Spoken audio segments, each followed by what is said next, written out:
CMMS Radio talks about all things CMMS, computerized maintenance management software, focused on maintenance management. It's the people, the process, and the culture that make your CMMS journey a success. All right, we're at Hexagon Live 2025 in Las Vegas. I am here with John Craig. You can see him there on screen. We're at ABS Consulting. They're an ABS group company, and they're one of the partners of Hexagon. I want to just check in with you, John, ask, how's things been going so far today, and what are you excited about as far as what you've seen and heard at the conference so far? I would say I'm excited for the shift to focus in groups, right? Like that asset lifecycle focus with Octave, and that shift within their company, I think is really going to give a focused center of attention on the asset lifecycle and really digging into the technologies that Hexagon has to offer there. For us, it also gives a little more focus in what we do, right? That's the area we specialize with Hexagon. So I'm interested to see, what the future looks like with that shift in culture for them. Yeah, I think it's going to be exciting. I mean, we always get excited about this stuff, but it seems like the messaging is what we want to hear. Now we got to see if it's really going to work out. But right. I also want to ask you primarily when it comes to the booth interactions so far, because I know we still got almost 2 days to go. Yeah. Is there anything specific you can recall that people are asking about that they're struggling with, that they're trying to figure out a solution for? We're still really early on. We just opened up like an hour ago at the booth. We've had a few conversations. Honestly, we haven't run into any EAM customers at all yet, so we're really waiting to see that happen. Lunch just wrapped up and people are starting to move a little bit, so hopefully that will pick up for us. But the questions are always the same with EAM. Is the data good? Is it clean? Is it normalized? Ready to go? Are we getting good information out of the system? And I'm excited to dig into those conversations with some EAM clients that are looking to make improvements in their system. And so you guys were at Streamline earlier this year. I know you'll be there next year. So when people are using Hexagon EAM, right, what is going to become known as Octave, if they are struggling with their data, they're not quite sure how to use it, how to make it contextual, that's where they can call you guys, bring you in, and you can help.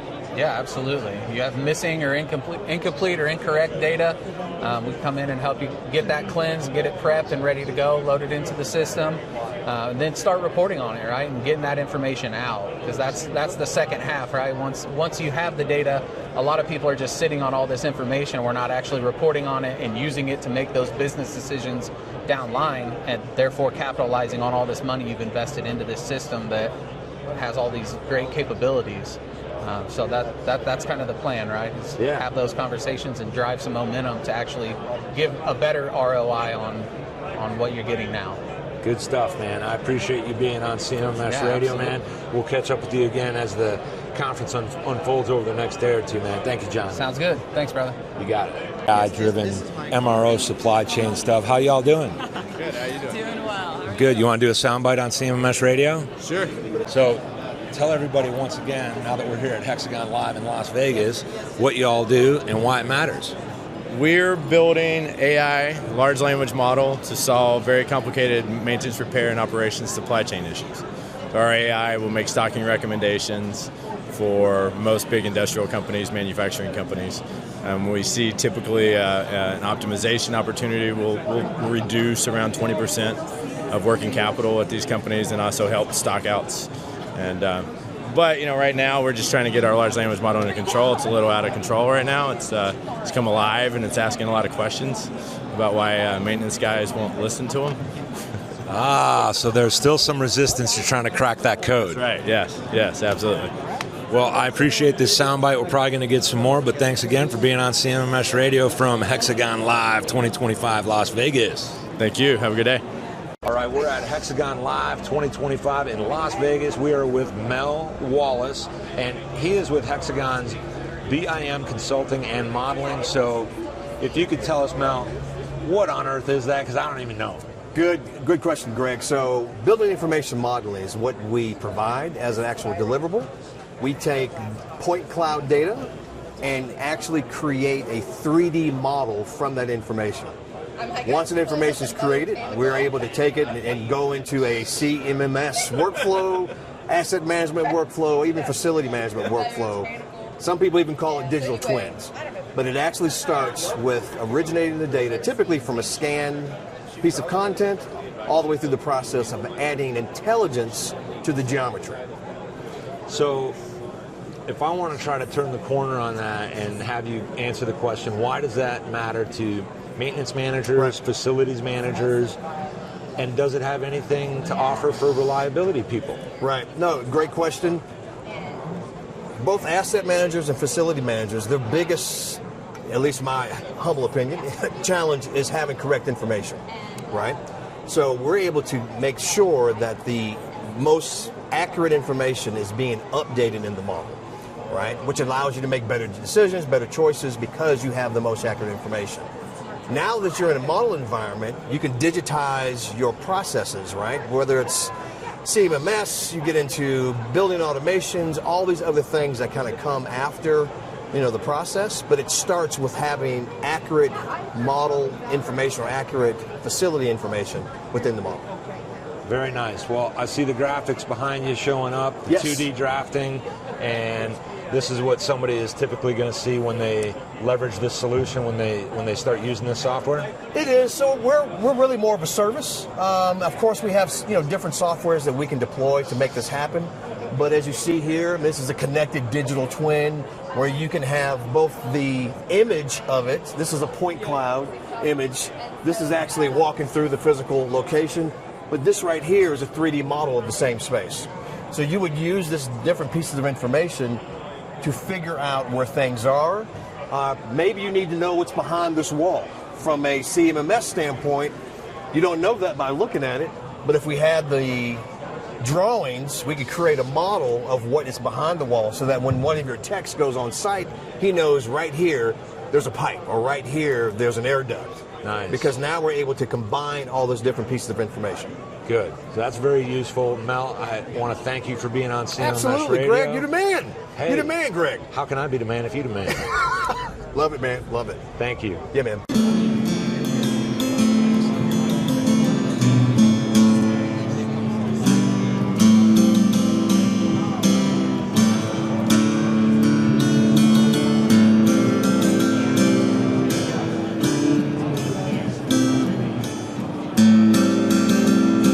All right, so we're on CMMS Radio. We're at Hexagon Live 2025 in Las Vegas. This is Michael Kuzma, and this is an awesome apparatus that he has built. There are only 5 in the world right now, and essentially, instead of me trying to tell you all about it, I'm going to let him do it. So yeah, this is a Kuzma self-playing guitar. This is a Kuzma self-playing guitar, artist number 4. So like you just mentioned, there's 5 in the world, from San Francisco, Chicago, Cyprus. There's one in Illinois. There's that one that was made for a demo with Jeff Bezos for an Amazon event last March. So I guess that's like only the recent history. This originated as just a passion project as an excuse to learn electrical engineering. I played guitar my whole life and thought, okay, self-playing guitars, do they exist? I looked up all the ones online. I didn't like them. And then I just started going on this process of just talking to really smart people, asking targeted questions, and coming back, and just iteration. And then I started just doing cool things with it, putting in helicopters, playing the Mission Impossible theme. I went to New Zealand, playing with horses and hobbits, Lord of the Rings music. I went to a beach, and I had 15 mermaids as I played Under the Sea from The Little Mermaid. So just doing fun stuff with it. Now I'm releasing limited artists just to people that want them, and I'm having fun with it. So yeah. I think it's great technology and like really interesting and novel. I think what I'm curious about is like what happens next with this.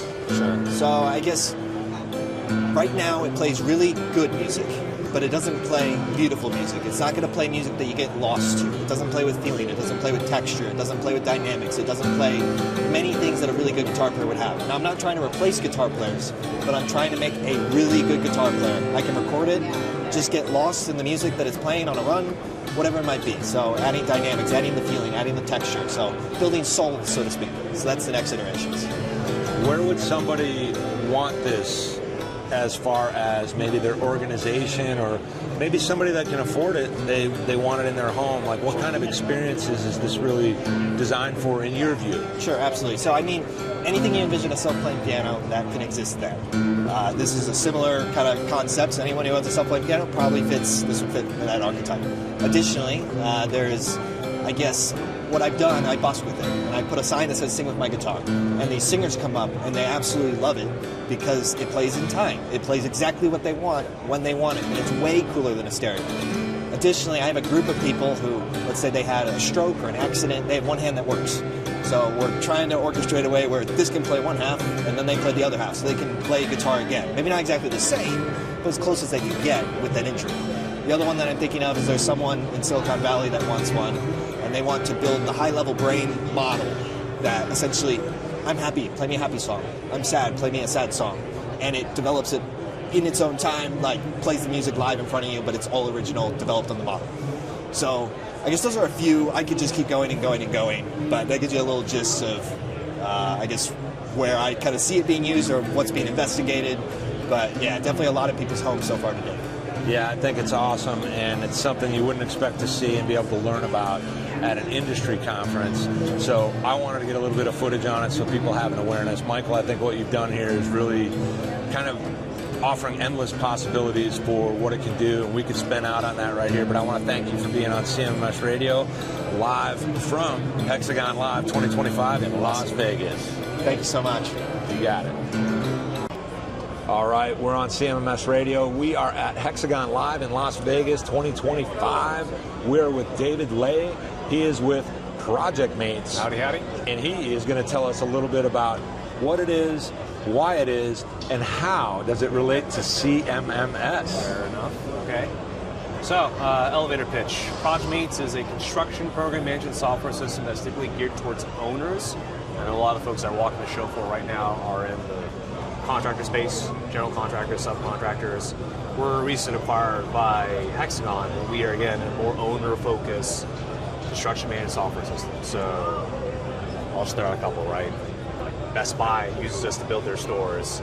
Murphy USA uses us to build their gas stations, et cetera, et cetera. We're used by military, cities, municipalities, hotel developers, you name it, right? Any kind of owner entity that needs to have a one-stop shop to manage their construction projects, we kind of provide an A to Z solution to do all that. So we're not very specific on a particular technology, like a lot of our geospace sister companies here, or more about end-to-end program management, so to speak. So a different part of construction, but construction all the same, I suppose. Now, how does that relate to CMMS, computerized maintenance management software, as it relates to what you're doing and potentially leveraging this data into a CMMS? And I'll throw a hint out there of what I think it is it gives people access to the critical data that we want to put into our CMMS. Right, because I think a pain point that a lot of our owners have, especially when it comes to the maintenance of like an asset or a project afterwards, is that the moment in which said asset is installed, it's a little wishy-washy on them getting that data afterwards. Handover is a pretty significant issue that we see between construction and maintenance afterwards. So one thing that we help is that we very meticulously give owners a way to track all that stuff, right? When those assets and things are installed in a project, the handover to maintenance, to O&M, to facilities afterwards is a lot easier because a lot of that is living in ProjectMates already at the time of construction. I guess that'd be my, I postulate that would be our benefit, right? But so to close out, it sounds like this technology puts ownership of the data back in the owner's hands. Correct. They don't have to be dependent on the GC or the other companies. We don't want to call out any names that, you know, once they pull them in, this is going to be great, and now they're kind of stuck.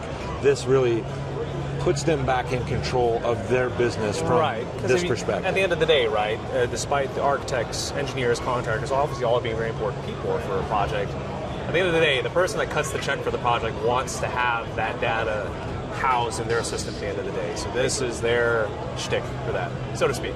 Awesome. So that's ProjectMates, everybody. This is David Lay, and I want to thank you for this moment on CMMS Radio from Hexagon Live 2025, Las Vegas. Well, you guys take care. Thank you. Like Huisen, but I took fine. You can say Guisen. All right, we're at Hexagon Live in Las Vegas, 2025. I'm with Adrian Verusen for all of you that don't know how to say it. I'm working on it.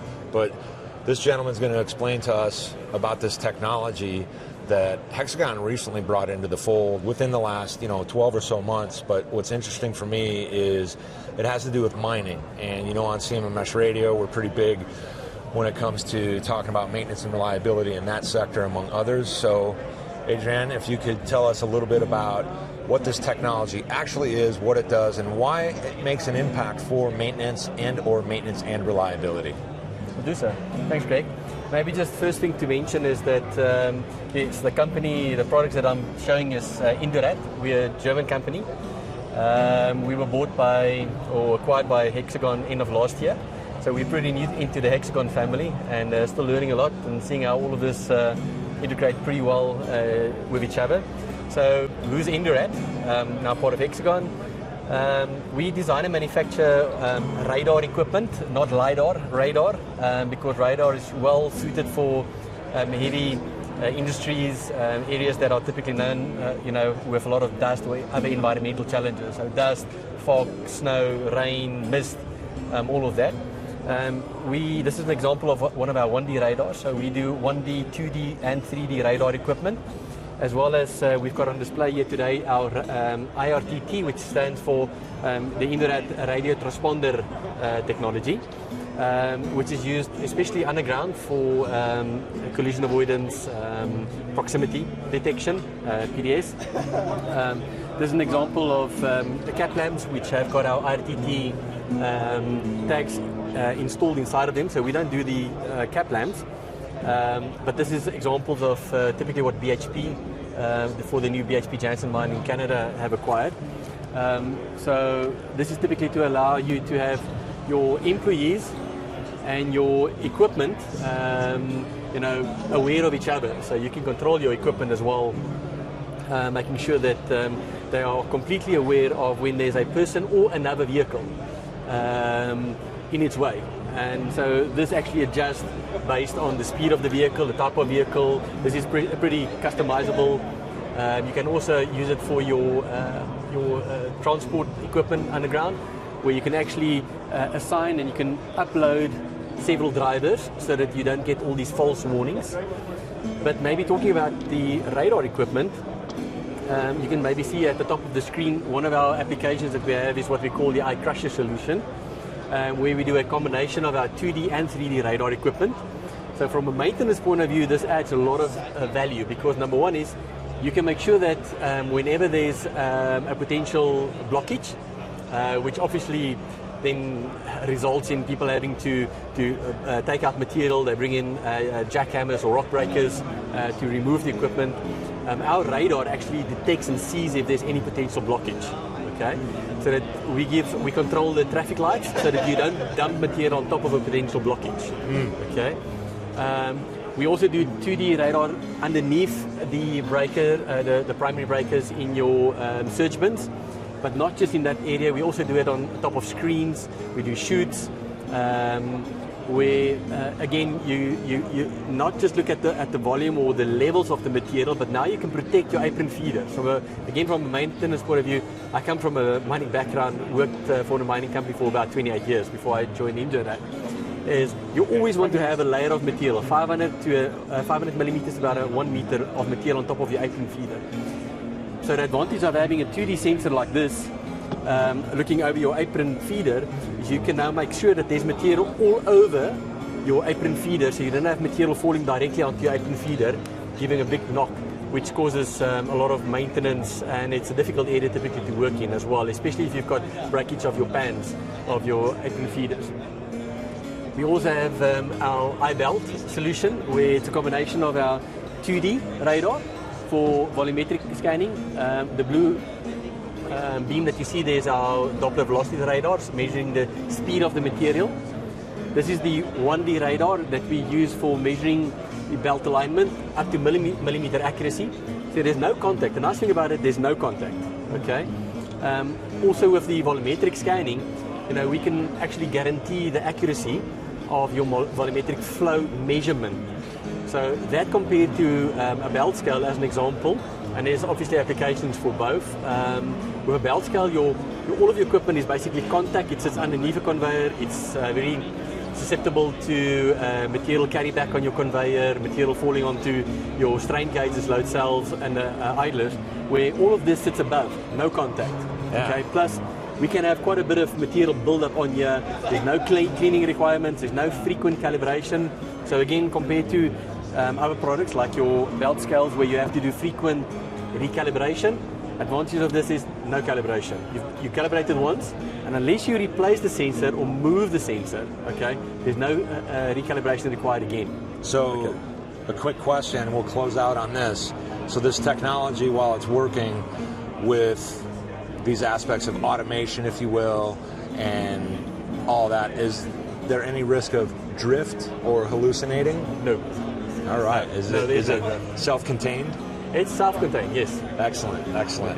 Well, I want to thank you for being on CMMS Radio. This is really interesting. I think a lot of the people that follow are going to understand it a lot better than me, so thank you very much. I appreciate it. Good luck. Reach out to us.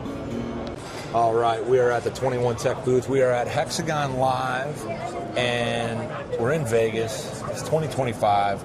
I'm here with Bill Carrick, and he is with 21 Tech, and we're going to chop it up a little bit on CMMS Radio about, first of all, what exactly do you guys do for people that don't know?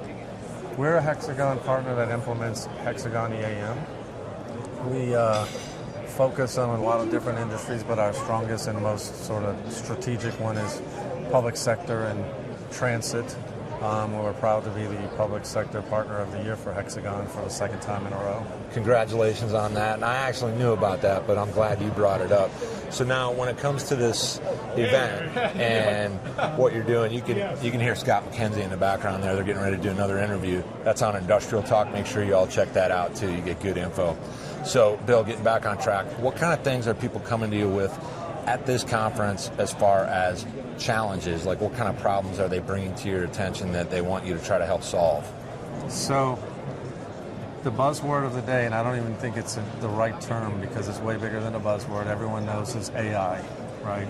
And a lot of companies are trying to do predictive maintenance and advanced analytics with AI, and they're finding out their data really can't support that. And so they're asking us for help with data. And how do we get our data straight, and how do we govern it and keep it straight? And we've actually developed some extensions. So besides being an implementer, we decided let's extend the tool and let's think a little bit differently. Rather than trying to jump all the way to the end of the world and say, let's go do predictive maintenance, let's build some tools within EAM that use AI to help people get and keep their data right. So that's what we're talking about mostly here this week. Right. So when it comes to that data, you and I would probably agree the number one issue with the data is you either, well, maybe it's a 1, 2, and a 3. You've got too much. It may lack context. And then if you're going to put these AI, or what we really know as machine learning, large language model technologies on top of it, you're really at risk of getting the wrong kind of information or information that's useless. Is that fair? At best, it's useless. At worst, it's dangerous because it's wrong, and I think anyone that's played around with ChatGPT or any of these tools knows there's one answer that AI will never give you, and that is, I don't know. Right? So if your data is not complete, it doesn't have consistency, and that's one of the things we really drive for, is helping our customers keep our data consistent, because it's not just get my assets into the system, because you're buying replacement assets and moving things in and out all the time. How do I keep the data consistent as I'm doing that? Yeah. So that's kind of the challenge. If I don't have that, I don't just get wrong data. I get really bad things back from AI that can be dangerous. Yeah, and I think a lot of people would agree with that. A lot of people are afraid to lead out with that.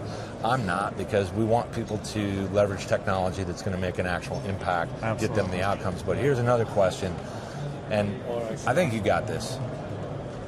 What about the basics, the basic fundamentals when we talk about maintenance management, maintenance and reliability is being missed still to this day after all these years by so many teams? And what do you think is the biggest hurdle for them to change that? So I don't think there's one thing that I can sort of put it there. I can't. There's one sort of overarching concept, and that is they don't really use the full functionality of their asset management system to drive their processes and to drive collecting that data that they can then analyze and do better things with. So as an example, ask any customer, and people listening, I think that this will resonate.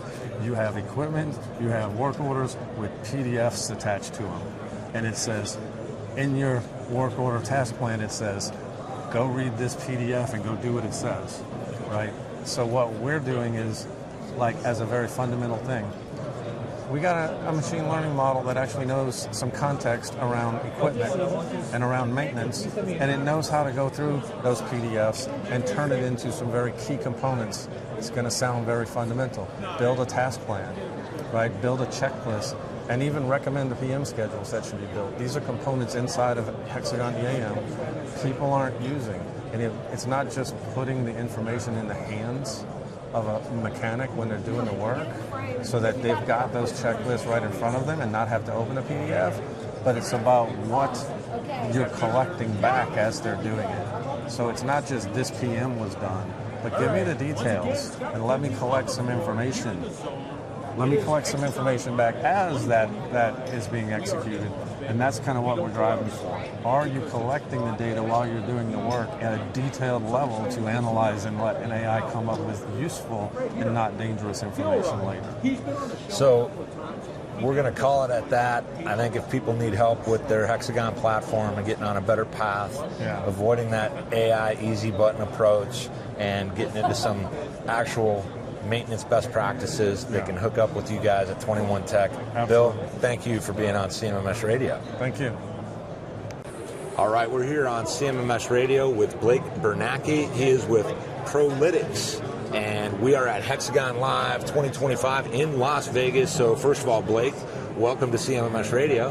Thank you. Thank you. First thing I want to ask you is if you could tell us briefly what your technology is, what it does, and why it matters for maintenance. Okay, well, what we basically do is we have two parts. We have services, and then we have technology that we develop to help with those services. And we work primarily on the engineering data side, and we build out the engineering data ecosystem that feeds into the operational ecosystem or the operational digital twin. And that bridges up into the asset management side and the maintenance management side. So what we believe is that the engineering data is like the original data for your asset data, and then that feeds up into those, and that's where you get the data integrity of the asset management side. And then how, if you can explain it, does that data become actionable for asset management? It happens inside of Hexagon Asset Lifecycle Intelligence?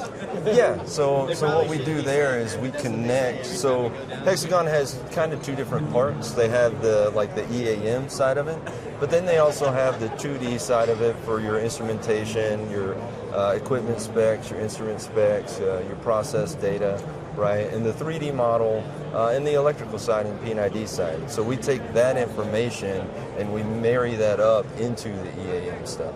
Excellent. And then that's how you build out your work packages. That's how you get your equipment list. That's how you help get your spare part information and whatnot for EAM. All right. Well, one last thing. So far, what kind of things have people been asking for or kind of struggling with, anything like that, here at Hexagon Live as they visit you in the booth? What they're really struggling with is a lot of times you get a lot of churn from the engineering, I guess, maintenance side of it. And then what happens is you have a tendency there's like a disconnect between the data in the EAM system and the updated data coming out of your engineering and design. And so what we try to do there is minimize that inconsistency, if you will. All right. Well, I want to thank you for being on CMMS Radio. There you have it, folks. We're at Hexagon Live 2025 Las Vegas. This is ProLytx. Thank you, brother. Thank you. All right, CMMS Radio. We're here at Hexagon Live 2025 in Las Vegas, and I'm about to chop it up some with Scott Moore. He is with Allied Reliability. And Scott, first of all, welcome to CMMS Radio. Thanks, Greg. Appreciate it. The reason I wanted to fire up the camera and just ask you a couple of questions, we were just chopping it up some about how long you've been in the industry. And I know you've been at Allied for about 15 years, you know. That's right. Yeah. Out here helping clients. Obviously, in this case with this conference, it's about Hexagon users that need help with this, that, or the other thing. And I know that's not a very professional term, but that's the reality, right? That's true. But you were telling me some stuff about how long you've been in the industry. So could you share with me a little bit about how long you've been in the industry and how you got into it in the first place? Yeah, sure. I've been in the manufacturing industry for over 40 years, right? I actually entered the manufacturing industry through a family business. It was an OEM manufacturer. So I learned a lot about the OEM manufacturer side of the house for quite a few years. And I decided to venture off on my own, and I landed in the automotive industry for a big chunk of my 40 years, right? Yeah. And through that experience, you know, I spent all kinds of time, floor operations leadership, maintenance management, materials management, engineering management, and then actually left the automotive industry and plant management in a different industry, actually two different industries, optical manufacturing and metalworking, right? And after that point, I landed at Allied Reliability. And I've been in and around reliability for the vast majority of that time. Matter of fact, learned the benefits of infrared back when I was about 25 years old.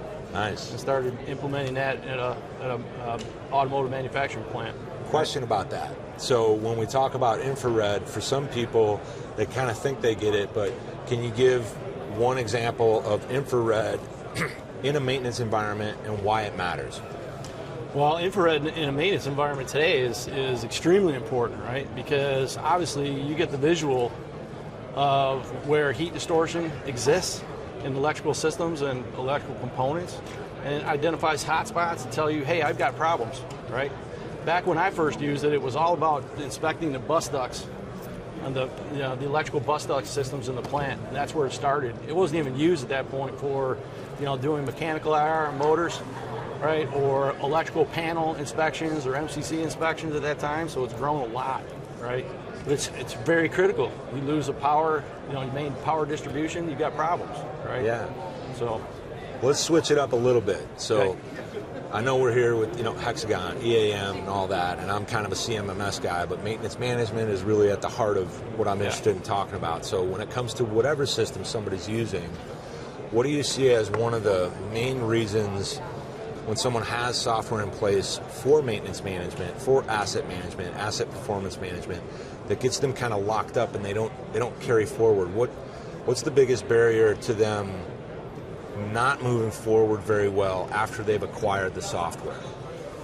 I think in my experience, it's been really focused on their understanding of the application of the system and the functionality, right? They typically learn the basic fundamentals, but then they get lost in the rest of the system, right?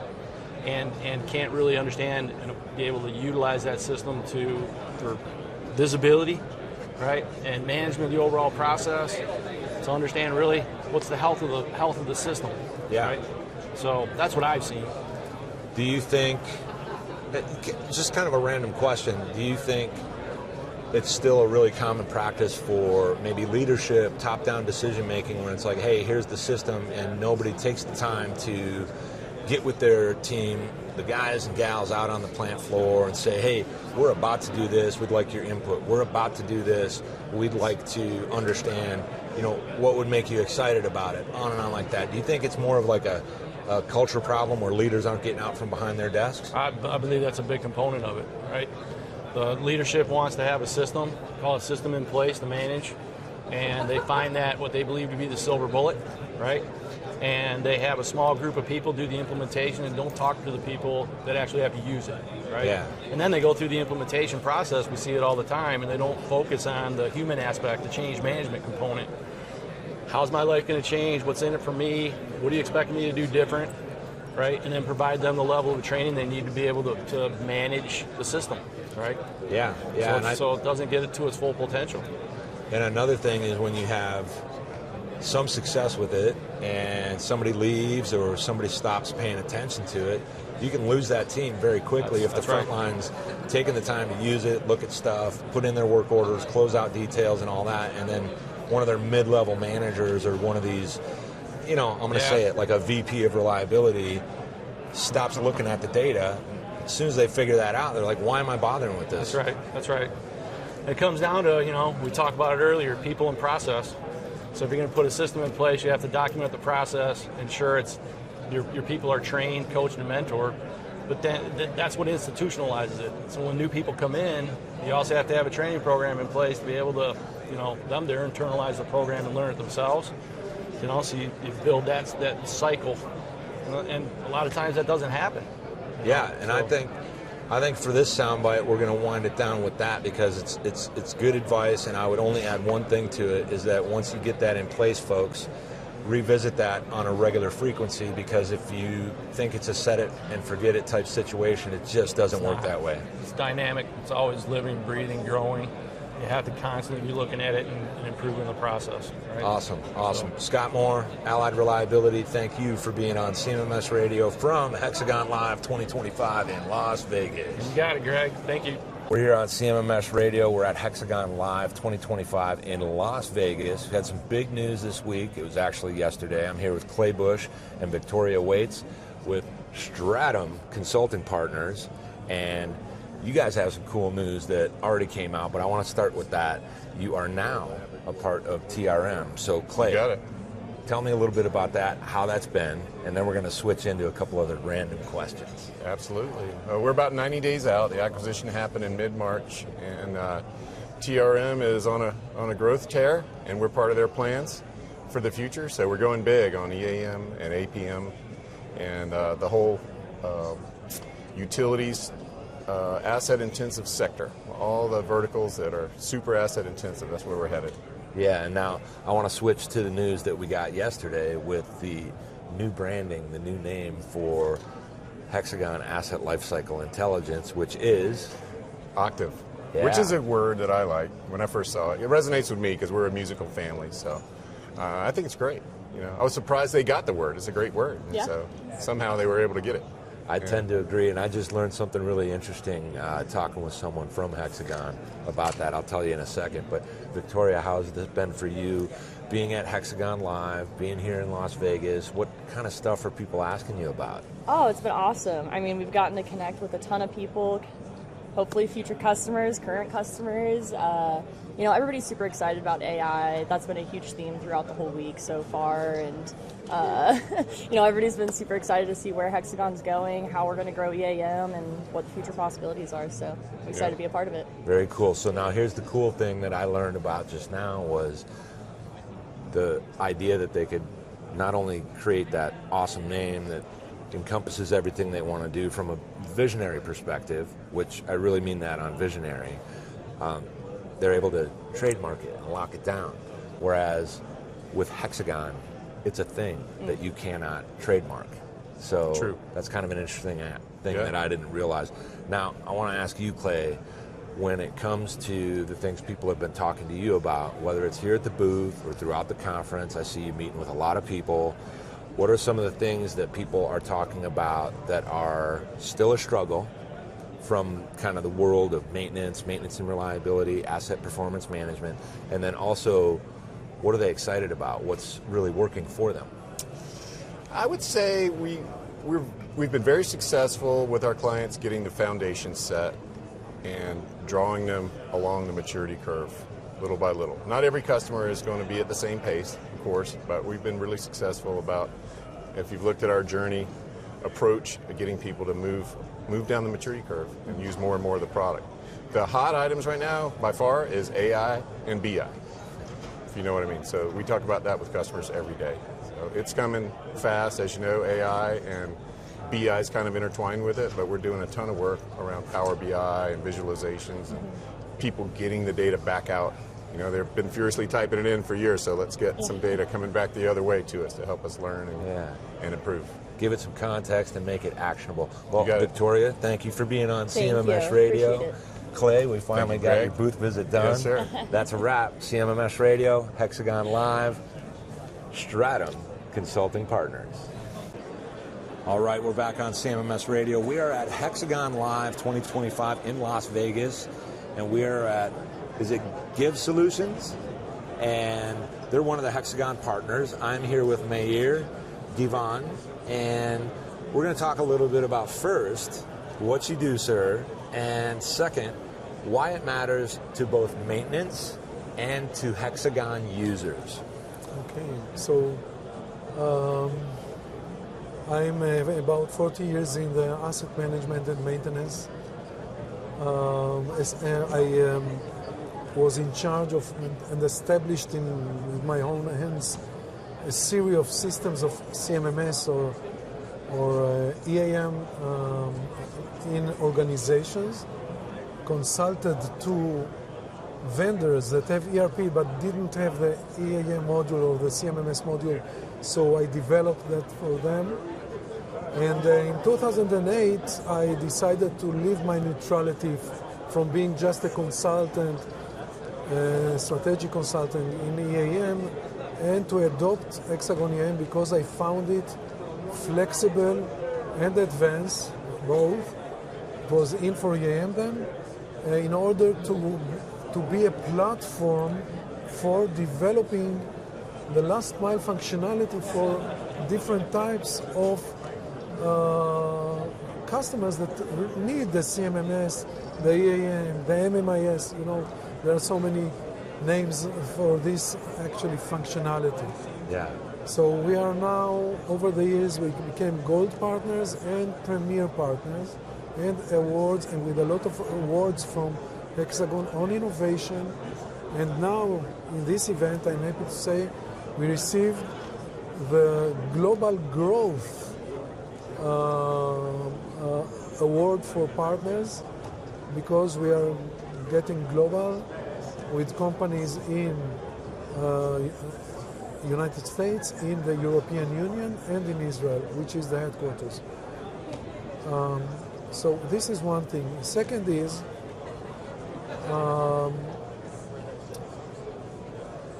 the maintenance people, you know, I have a story about maintenance. What is maintenance? You know, it's like, what is a smart city? Wow, this is amazing. You know, everyone in the organization looks on maintenance from his perspective. And it reminds me of the story of the elephant and the four blind people. It's an Indian story. Elephant is growing to, and four blind people are standing in front. The driver of the elephant is shouting, "Hey guys, move ahead! Don't you see there is an elephant?" They say, "No, sorry, we are blind. Let us touch him because we never knew what elephant is." One is touching the tail, he says elephant is a rope. One is touching the belly, he says the elephant is a wall. One is touching the leg and says it's a column. One is touching the ear and says it's a lotus leaf. The elephant walks away and they still quarreling what is maintenance. Because in maintenance you have the CFO. The CFO looks at it as cost. He wants to reduce it all the time. Just expense. The operation manager sees as a headache and interference to operations. The maintenance manager looks on that as work orders, tickets he has to close, to leave the desk free at the end of the day. The storeman, materials management, looks at it as parts that he has to issue to work order. The purchaser is looking on maintenance or looking on his stock levels, and he has to replenish it. But and who is right? And the worker, the technician, he looks at it as his job. He earns living. He wants to have work all the time. He wants to have maintenance all the time in order to work. So who is right? Who is having the right vision of maintenance? And the answer is all of them, because it's the different views on the same entity. So this is where we come, and this is what we are expert in. Not just managing the maintenance department or the asset responsible department, but from an organizational point of view.